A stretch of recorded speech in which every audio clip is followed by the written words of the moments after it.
ವೀಕ್ಷಕರೆಲ್ಲರಿಗೂ ನಮ್ಮ ವಾಹಿನಿಯ ವಿಶೇಷ ಕಾರ್ಯಕ್ರಮಕ್ಕೆ ಸ್ವಾಗತ. ಇವತ್ತಿನ ಈ ವಿಡಿಯೋದಲ್ಲಿ ನಾವು ವರ್ಷ 2024ರ ಮೇ ತಿಂಗಳಿನ 11 ಮತ್ತು 12ನೆಯ ತಾರೀಕಿನ ದಿನಗಳ ಧನು ರಾಶಿಯ ಫಲಗಳನ್ನು ತಿಳಿದುಕೊಳ್ಳಲಿದ್ದು, ಇಲ್ಲಿ ಈ ದಿನಗಳು ಧನು ರಾಶಿಯ ಜಾತಕದವರ ಪಾಲಿಗೆ ಹೇಗೆ ಸಾಬೀತಾಗಲಿವೆ, ಜೊತೆಗೆ ಈ ದಿನಗಳಂದು ಗ್ರಹ ನಕ್ಷತ್ರಗಳ ಸ್ಥಿತಿಗತಿಗಳು ಹೇಗಿರಲಿವೆ ಮತ್ತು ಇವುಗಳ ಪ್ರಭಾವ ಇಲ್ಲಿ ಧನು ರಾಶಿಯ ಜಾತಕದವರ ಪಾಲಿಗೆ ಹೇಗೆ ಸಾಬೀತಾಗಲಿವೆ ಅನ್ನೋದೆಲ್ಲವನ್ನ ಇಲ್ಲಿ ವಿಸ್ತಾರ ರೂಪದಲ್ಲಿ ಅರಿತುಕೊಳ್ಳೋಣ. ವಿಡಿಯೋ ಪ್ರಾರಂಭಿಸುವುದಕ್ಕೂ ಮುನ್ನ ಎಂದಿನಂತೆ ನಮ್ಮ ವಿನಂತಿ ಎಂದರೆ, ನೀವಿನ್ನೂ ನಮ್ಮ ಚಾನಲ್ ಅನ್ನು ಸಬ್ಸ್ಕ್ರೈಬ್ ಮಾಡಿಲ್ಲವೆಂದರೆ ಈ ಕೂಡಲೇ ನಮ್ಮ ಚಾನಲ್ ಅನ್ನು ಸಬ್ಸ್ಕ್ರೈಬ್ ಮಾಡಿ. ಜೊತೆಗೆ ನಮ್ಮೆಲ್ಲ ವಿಡಿಯೋಗಳ ನಿರಂತರ ಅಪ್ಡೇಟ್ಸ್ಗಳಿಗಾಗಿ ತಪ್ಪದೆ ಪಕ್ಕದಲ್ಲಿರುವ ಬೆಲ್ ಐಕಾನ್ ಬಟನ್ ಕೂಡ ಕ್ಲಿಕ್ ಮಾಡಿ. ನಿಮ್ಮ ಜೀವನದಲ್ಲಿಯೂ ಏನಾದರೂ ಸಮಸ್ಯೆ ಬಾಧಿಸುತ್ತಲಿದ್ದರೆ ಈ ಕೂಡಲೇ ಸ್ಕ್ರೀನ್ ಮೇಲೆ ಕಾಣ್ತಿರುವ ನಮ್ಮ ಗುರುಜಿ ನಂಬರಿಗೆ ಕರೆ ಮಾಡಿ ಶೀಘ್ರದಲ್ಲಿಯೇ ಶಾಶ್ವತ ಪರಿಹಾರ ಕಂಡುಕೊಳ್ಳಿ. ವೀಕ್ಷಕರೇ, ಇಲ್ಲಿ ಮೊದಲು ಈ 2 ದಿನಗಳ ದೈನಿಕ ಫಲಗಳನ್ನು ತಿಳಿದುಕೊಳ್ಳುವುದಕ್ಕೂ ಮುನ್ನ ಈ 2 ದಿನಗಳ ಗ್ರಹ ನಕ್ಷತ್ರ ಮತ್ತು ಇಲ್ಲಿ ಉಂಟಾಗಲಿರುವ ಯೋಗಗಳ ಕುರಿತಾದ ಮಾಹಿತಿಯನ್ನು ಅರಿತುಕೊಳ್ಳೋಣ. ವೀಕ್ಷಕರೇ, ಇಲ್ಲಿ ಮೊದಲು ಈ 2 ದಿನಗಳ ದೈನಿಕ ಫಲಗಳನ್ನು ತಿಳಿದುಕೊಳ್ಳುವುದಕ್ಕೂ ಮುನ್ನ ಈ 2 ದಿನಗಳ ಗ್ರಹ ನಕ್ಷತ್ರ ಮತ್ತು ಇಲ್ಲಿ ಉಂಟಾಗಲಿರುವ ಯೋಗಗಳ ಕುರಿತಾದ ಮಾಹಿತಿಯನ್ನು ತಿಳಿದುಕೊಳ್ಳೋಣ. ಮೊದಲಿಗೆ ಇಲ್ಲಿ ವರ್ಷ 2024ರ ಮೇ ತಿಂಗಳಿನ 11ನೆಯ ತಾರೀಕಿನ ದಿನದ ಗ್ರಹ ನಕ್ಷತ್ರಗಳ ಸ್ಥಿತಿಗತಿಗಳನ್ನು ತಿಳಿದುಕೊಳ್ಳುವುದಾದರೆ, ಮೇ ತಿಂಗಳಿನ 11ನೆಯ ತಾರೀಕಿನ ದಿನವು ಶನಿವಾರದ ದಿನವಾಗಿರಲಿದ್ದು, ಇಲ್ಲಿ ವೈಶಾಖ ಮಾಸದ ಶುಕ್ಲ ಪಕ್ಷದ ಚತುರ್ಥೀಯ ತಿಥಿ ಇರಲಿದೆ. ಚತುರ್ಥೀಯ ತಿಥಿಯು ಈ ದಿನದ ರಾತ್ರಿ 2:03 ಇರಲಿದ್ದು, ಆ ನಂತರದಲ್ಲಿ ಪಂಚಮಿಯ ತಿಥಿಯ ಪ್ರಾರಂಭಗೊಳ್ಳಲಿದೆ. ಹಾಗೆ ಈ ದಿನದ ಬೆಳಿಗ್ಗೆ 10:15 ಮೃಗಶಿರ ನಕ್ಷತ್ರದ ಗೋಚರವಿರಲಿದ್ದು, ಆ ನಂತರದಲ್ಲಿ ಆದ್ರಾ ನಕ್ಷತ್ರದ ಗೋಚರ ಪ್ರಾರಂಭಗೊಳ್ಳಲಿದೆ. ಜೊತೆಗೆ ಈ ದಿನದ ಬೆಳಗ್ಗೆ 10:03 ಸುಕರ್ಮ ಹೆಸರಿನ ಯೋಗವಿರಲಿದ್ದು, ಆ ನಂತರದಲ್ಲಿ ಧೃತಿ ಹೆಸರಿನ ಯೋಗದ ಪ್ರಾರಂಭಗೊಳ್ಳಲಿದೆ. ಚಂದ್ರದೇವನು ಈ ದಿನದಂದು ಮಿಥುನ ರಾಶಿಯಲ್ಲಿ ಗೋಚರಿಸಲಿದ್ದು, ಇಲ್ಲಿ ಸೂರ್ಯ ದೇವನು ಮೇಷ ರಾಶಿಯಲ್ಲಿ ವಿರಾಜಮಾನನಾಗಿರಲಿದ್ದಾನೆ. ಈ ದಿನದಂದು ಅಭಿಜಿತ ಮುಹೂರ್ತವು ಬೆಳಗಿನ 11:51 ಹಿಡಿದು ಮಧ್ಯಾಹ್ನದ 12:41 ಇರಲಿದೆ.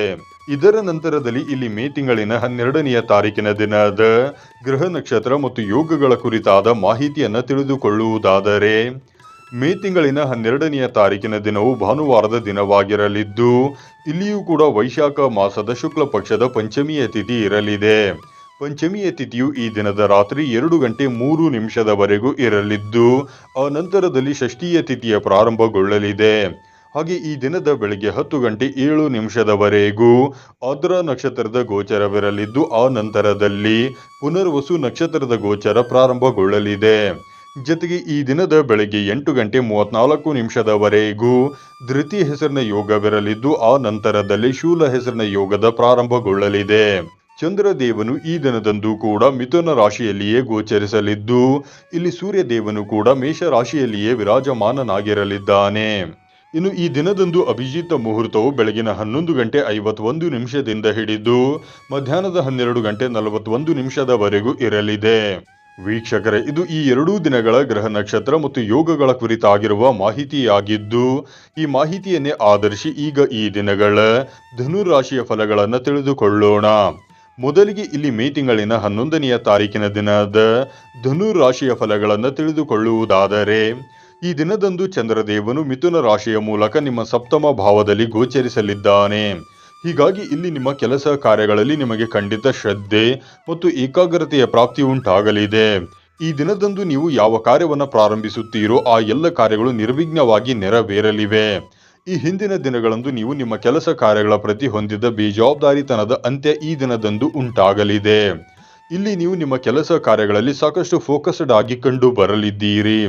ಇಲ್ಲಿ ಹೊಸ ನೌಕರಿಯ ಅಪೇಕ್ಷೆಯಲ್ಲಿರುವವರಿಗೆ ಹೊಸ ನೌಕರಿಯ ಪ್ರಾಪ್ತಿ ಉಂಟಾಗಬಹುದಾಗಿದ್ದು, ಖಂಡಿತ ಇಲ್ಲಿ ಪ್ರಯತ್ನ ಮಾಡಬಹುದಾಗಿದೆ. ಇಲ್ಲಿ ನೌಕರಿ ವಂಚಿತರಿಗೂ ಸಮಯ ಉತ್ತಮವಾಗಿರಲಿದ್ದು, ಇಲ್ಲಿಂದ ನಿಮ್ಮ ಆದಾಯದ ಪ್ರಾರಂಭವೂ ಕೂಡ ಉಂಟಾಗಬಹುದಾಗಿದೆ. ಈ ದಿನದಂದು ಕಳೆದು ಹೋಗಿದ್ದ ನಿಮ್ಮ ಆತ್ಮವಿಶ್ವಾಸದಲ್ಲಿಯೂ ವೃದ್ಧಿ ಉಂಟಾಗಲಿದೆ. ಹೀಗಾಗಿ ಇಲ್ಲಿ ನಿಮ್ಮ ಬಹುತೇಕ ಕಾರ್ಯಗಳು ನಿರ್ವಿಘ್ನವಾಗಿ ಮುಂದುವರಿಯಲಿವೆ.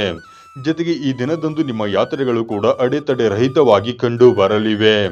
ಇಲ್ಲಿ ವ್ಯಾಪಾರಕ್ಕೆ ಸಂಬಂಧಿತ ಅಥವಾ ನಿಮ್ಮ ವೈಯಕ್ತಿಕ ಯಾತ್ರೆಗಳ ಯೋಗವೂ ಕೂಡ ಇರಲಿದ್ದು, ಈ 2 ಯಾತ್ರೆಗಳು ಸುಖದ ರೀತಿಯಲ್ಲಿ ಸಂಪನ್ನಗೊಳ್ಳಬಹುದಾಗಿವೆ.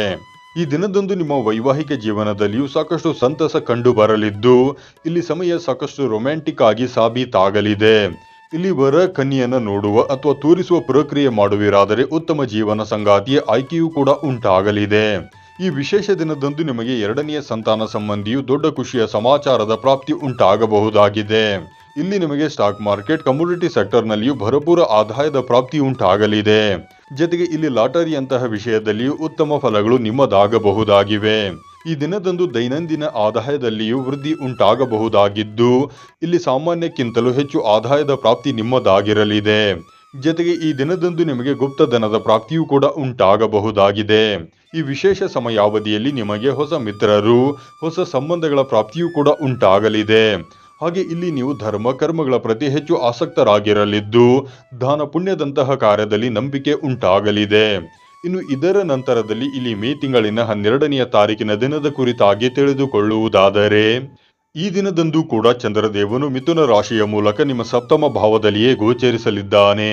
ಈ ಶುಭ ದಿನದಂದು ನಿಮ್ಮ ಬಹುತೇಕ ಕಾರ್ಯಗಳು ಕೂಡ ಶುಭಕರ ರೀತಿಯಲ್ಲಿಯೇ ಸಂಪನ್ನವಾಗಲಿವೆ. ಇಲ್ಲಿ ಮೊದಲಿಗೆ ನಿಮಗೆ ನಿಮ್ಮ ಪಾಲುದಾರಿಕೆಯಿಂದ ಲಾಭದ ಪ್ರಾಪ್ತಿ ಉಂಟಾಗಲಿದೆ. ಇಲ್ಲಿ ನಿಮ್ಮ ವ್ಯಾಪಾರದ ಗತಿವಿಧಿಗಳು ಕೂಡ ವೇಗದಿಂದ ಕೂಡಿರಲಿವೆ.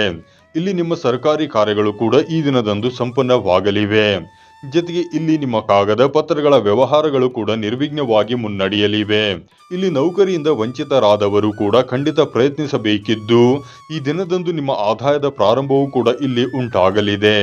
ಇಲ್ಲಿ ನಿಮ್ಮ ಆದಾಯದ ಮೂಲಗಳಲ್ಲಿಯೂ ವೃದ್ಧಿ ಉಂಟಾಗಲಿದೆ. ಈ ದಿನದಂದು ಹೊಸ ವ್ಯಾಪಾರ ಸಂಬಂಧಿ ದೊಡ್ಡ ನಿರ್ಧಾರಗಳನ್ನು ಸಹ ನೀವು ಕೈಗೊಳ್ಳಬಹುದಾಗಿದೆ. ಇಲ್ಲಿ ನೀವು ನಿಮ್ಮ ಕೂಟನೀತಿ, ಚಾಲಾಕಿತನ, ಚತುರತೆಯಿಂದ ಎಲ್ಲ ಕೆಲಸ ಕಾರ್ಯಗಳನ್ನು ಪೂರ್ಣಗೊಳಿಸಿಕೊಳ್ಳಬಲ್ಲವರಾಗಲಿದ್ದೀರಿ. ಈ ವಿಶೇಷ ದಿನದಂದು ನಿಮಗೆ ಅನೇಕ ರೀತಿಯ ಲಾಭದ ಪ್ರಾಪ್ತಿ ಜೀವನ ಸಂಗಾತಿಯ ಸಹಕಾರದಿಂದ ಉಂಟಾಗಲಿದೆ. ಇದರ ಜೊತೆಗೆ ಈ ದಿನದಂದು ನಿಮ್ಮ ಜೀವನ ಸಂಗಾತಿಯ ಉನ್ನತಿಯೂ ಉಂಟಾಗಲಿದೆ. ಅವರು ಇಲ್ಲಿ ವರ್ಕಿಂಗ್ ಆಗಿದ್ದರೆ ಇಲ್ಲಿ ಇನ್ಕ್ರಿಮೆಂಟ್, ಪ್ರಮೋಷನ್ ಲಭಿಸಬಹುದಾಗಿದೆ. ಇಲ್ಲಿ ನಿಮ್ಮ ಸೋರ್ಸ್ ಆಫ್ ಇನ್ಕಮ್ ನಲ್ಲಿ ವೃದ್ಧಿ ಉಂಟಾಗುವುದು ನಿಮ್ಮ ಸಂತಸಕ್ಕೂ ಕಾರಣವಾಗಲಿದೆ. ಇಲ್ಲಿ ನಿಮ್ಮ ಮ್ಯಾರಿಡ್ ಲೈಫ್ ಮಧುರವಾಗಿ ಸಾಬೀತಾಗಲಿದೆ. ಇಲ್ಲಿ ಸಂಬಂಧಗಳಲ್ಲಿ ಪ್ರೇಮ ಮತ್ತು ವಿಶ್ವಾಸದ ವೃದ್ಧಿಯೂ ಕೂಡ ಉಂಟಾಗಲಿದೆ. ಇಲ್ಲಿ ಯಾರು ಎರಡನೆಯ ಸಂತಾನ ಸಂಬಂಧಿ ಯೋಚಿಸುತ್ತಲಿರುವರೋ ಅವರಿಗೂ ಈ ಸಂಬಂಧ ಇಲ್ಲಿ ಖುಷಿಯ ಮುನ್ಸೂಚನೆ ಲಭಿಸಬಹುದಾಗಿದೆ. ಹಾಗೆ ಇಲ್ಲಿ ಖರೀದಿಯ ಸಂಬಂಧ ಯೋಜನೆಗಳು ಕೂಡ ರೂಪುಗೊಳ್ಳಬಹುದಾಗಿವೆ. ಜೊತೆಗೆ ಈ ದಿನದಂದು ನಿಮ್ಮ ಶಾರೀರಿಕ ಪ್ರಬಲತೆಯೂ ಕೂಡ ಸದೃಢವಾಗಿರಲಿದ್ದು ಆರೋಗ್ಯ ಸಂಬಂಧಿ ಯಾವ ಸಮಸ್ಯೆಗಳು ಕೂಡ ಇಲ್ಲಿ ನಿಮ್ಮನ್ನ ಬಾಧಿಸುವುದಿಲ್ಲ. ಇನ್ನು ಈ ದಿನದಂದು ನಿಮಗೆ ಸ್ಥಾನ ಪರಿವರ್ತನೆಯ ಯೋಗಗಳು ಕೂಡ ಲಭಿಸಲಿದ್ದು ಇಲ್ಲಿ ಇಚ್ಛಾನುಸಾರದ ಸ್ಥಳಕ್ಕೆ ಪರಿವರ್ತನೆ ಹೊಂದಬಹುದಾಗಿದೆ.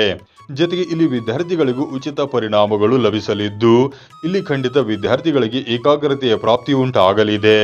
ಒಟ್ಟಾರೆಯಾಗಿ ಇಲ್ಲಿ ಈ ಎರಡೂ ದಿನಗಳು ನಿಮ್ಮ ಪಾಲಿಗೆ ಲಾಭದಾಯಕವಾಗಿ ಸಾಬೀತಾಗಲಿದ್ದು ತಪ್ಪದೆ ಈ ಸಮಯದ ಸದುಪಯೋಗ ಪಡೆದುಕೊಳ್ಳಬೇಕಾಗುವುದು. ಇನ್ನು ಈ ಎರಡೂ ದಿನಗಳಂದು ನೀವು ಕೆಂಪು ಪುಷ್ಪಗಳಿಂದ ಮಹಾಲಕ್ಷ್ಮಿ ಮಾತೆಯನ್ನ ಆರಾಧಿಸುವುದು ಮಾಡಬೇಕು. ಜೊತೆಗೆ ಇಲ್ಲಿ ಸಂಜೆಯ ಸಮಯದಲ್ಲಿ ಮನೆಯ ಈಶಾನ್ಯ ಮೂಲೆಯಲ್ಲಿ ತುಪ್ಪದ ದೀಪ ಬೆಳಗಿಸಬೇಕು. ಇದರಿಂದಾಗಿ ಈ ದಿನಗಳು ಇಲ್ಲಿ ನಿಮ್ಮ ಪಾಲಿಗೆ ಹೆಚ್ಚು ಸಮೃದ್ಧಿಯನ್ನ ಕರುಣಿಸಲಿವೆ. ವೀಕ್ಷಕರೇ, ಇದು ಈ ಎರಡೂ ದಿನಗಳ ಧನುರಾಶಿಯ ಫಲಗಳ ಸಂಪೂರ್ಣ ಮಾಹಿತಿಯಾಗಿದ್ದು ಈ ಮಾಹಿತಿ ನಿಮಗೆ ಇಷ್ಟವಾದರೆ ದಯವಿಟ್ಟು ವಿಡಿಯೋವನ್ನು ಲೈಕ್ ಮತ್ತು ಶೇರ್ ಮಾಡಿ. ಹಾಗೆ ಚಾನಲ್ ಸಬ್ಸ್ಕ್ರೈಬ್ ಮಾಡುವುದರೊಂದಿಗೆ ನಮ್ಮೆಲ್ಲ ವಿಡಿಯೋಗಳ ನಿರಂತರ ಅಪ್ಡೇಟ್ಸ್ಗಳಿಗಾಗಿ ತಪ್ಪದೆ ಪಕ್ಕದಲ್ಲಿರುವ ಬೆಲ್ ಐಕಾನ್ ಬಟನ್ ಕೂಡ ಕ್ಲಿಕ್ ಮಾಡಿ.